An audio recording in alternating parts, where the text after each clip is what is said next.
one of our favorites, a weekly of ours, John Fanta, joining us here on 92.3 The Fan. John, how are we doing today? What is happening, my friends? It's great to be with you guys. Happy early 4th of July to you two and everybody in Cleveland. Exactly right. Hey, let me ask you, before we get into, we got some new news on Kevin Durant shaking up things a little bit around the Cavs, some more things to discuss with the Guardians and everything else in between. I saw you tweeting about the college basketball video game.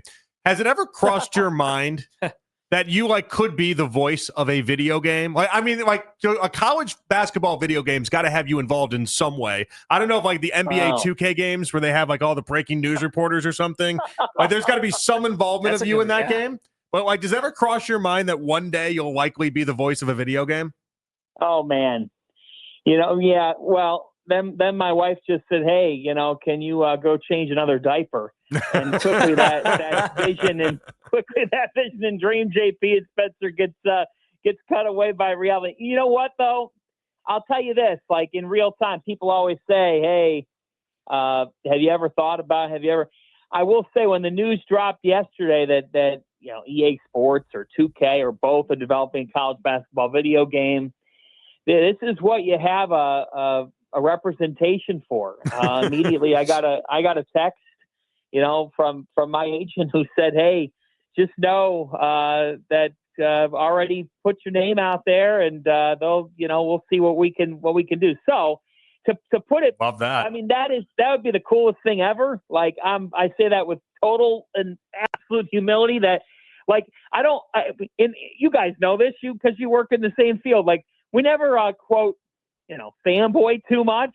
That being said, if somebody wants me to be in some sort of a video game, God Almighty, that is the coolest thing ever.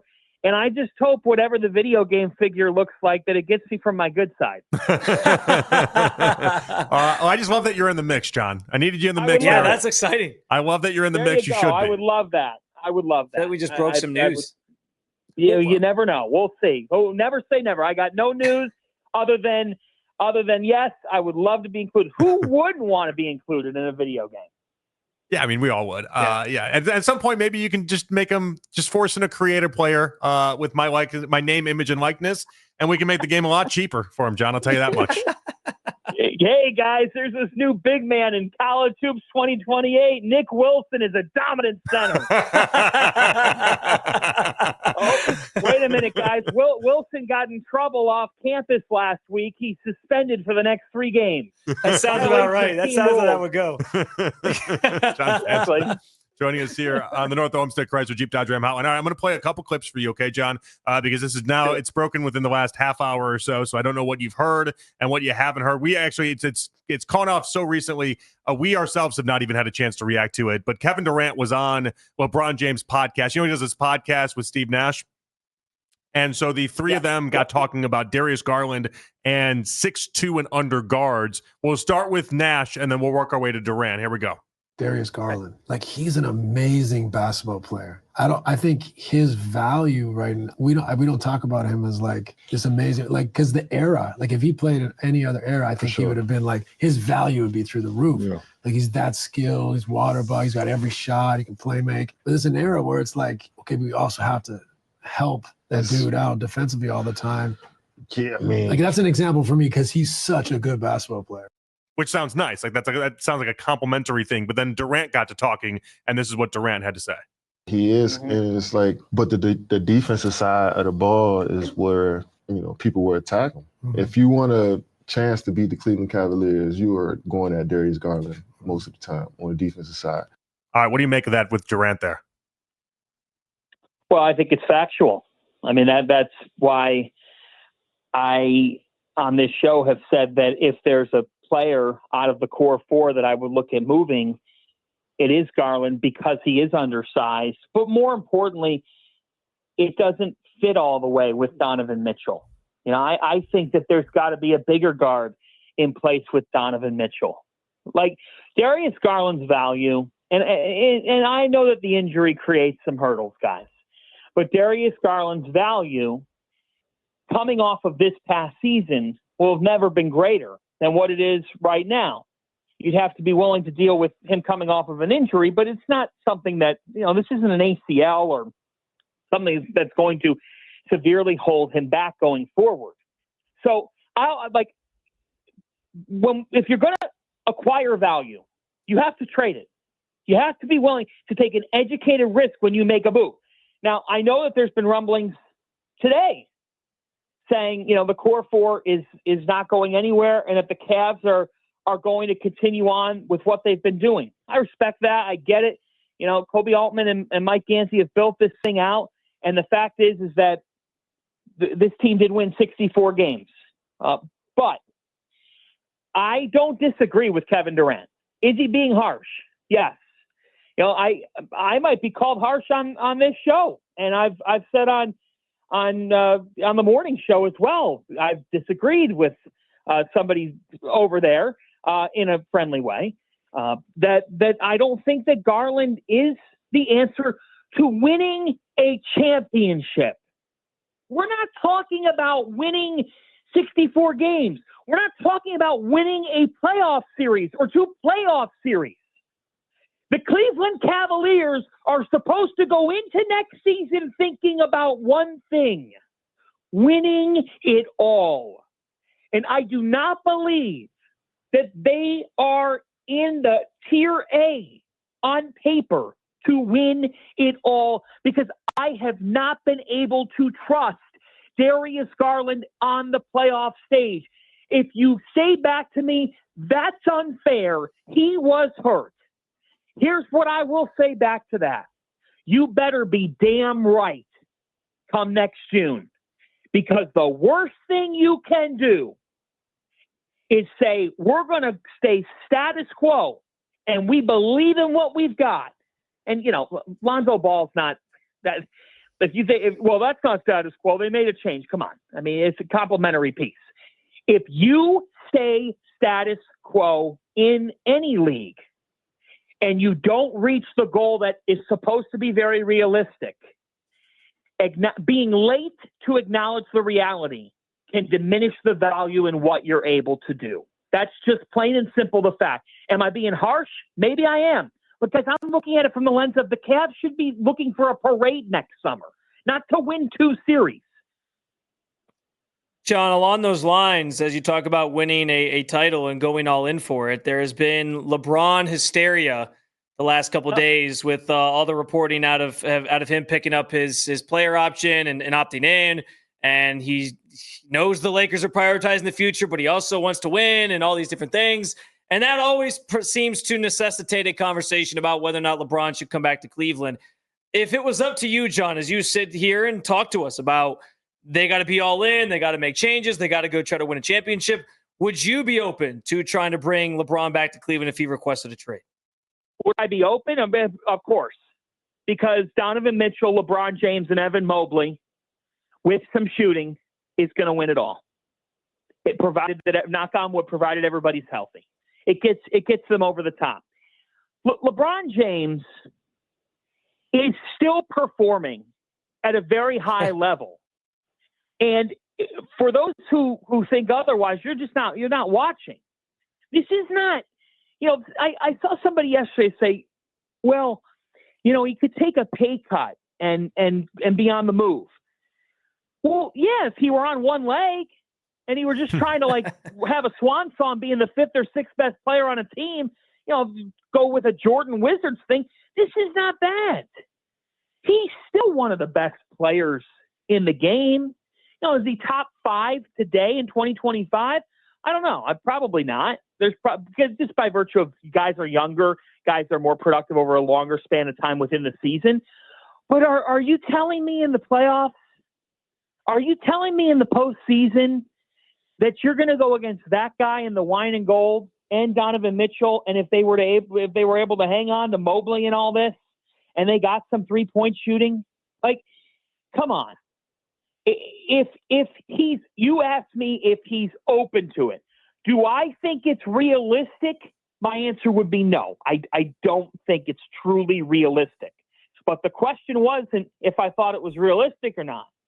The question was, would I be open to it? Heck yeah. Heck yes. Come on. Because I know what that guy's capable of. and I know how motivated he would be to win one more. John Fanta joining us here on 92.3 The Fan. John, Guardians obviously in a rough stretch. I know we've done this now 2 weeks in a row where we have you. You're not a wind-up doll for us, I promise, where we just yell about the offense and then we rage about the offense. But this is a pivotal stretch for the Guardians over this next little 9-game outcome here. Cubs tonight, 3-gamer there. You got to take on the Tigers after that. It's not an easy schedule up ahead. Is this the pivotal stretch for the Guardians, though, in deciding whether or not they buy or they sell at the deadline or wave the white flag on the season? Well, I think that they are going to sell some at the deadline. To what degree is what the next 2 weeks before the All-Star break will determine. They'll call it in their front office, being strategic. But let's face it, guys, they're far from a championship caliber team, and they're far from even a team right now that would be in a championship series. It's playoffs starting today. They're 3 games back of the last wild card, which is a little bit comedic in the American League, to be candidly honest. The fact is, if you go 2 weeks from now, you go into the All-Star break, look, you got to play better baseball. I mean, the fact that Chase DeLauter isn't up yet, what are you waiting for? Mm-hmm. Well, what are you waiting on? Like, I don't understand, guys. It'd be like owning a steakhouse, right? And you have a wide open table for a family of 8 in the front of the steakhouse. And a family of 8 walks in and you have no reservations. And you got a world-class chef. And the family of 8 says, "Hey, could we get a table?" And you said, no, maybe you should try that fast food restaurant down the road. I'm not going to disparage any fast food restaurant, but maybe you should go down there down the road. They got a nice value meal. You just lost $500. You're like, well, what are we doing?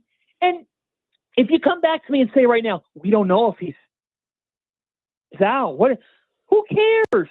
So what? So he has a rough patch if he comes up here and doesn't hit the baseball. He's ready to go.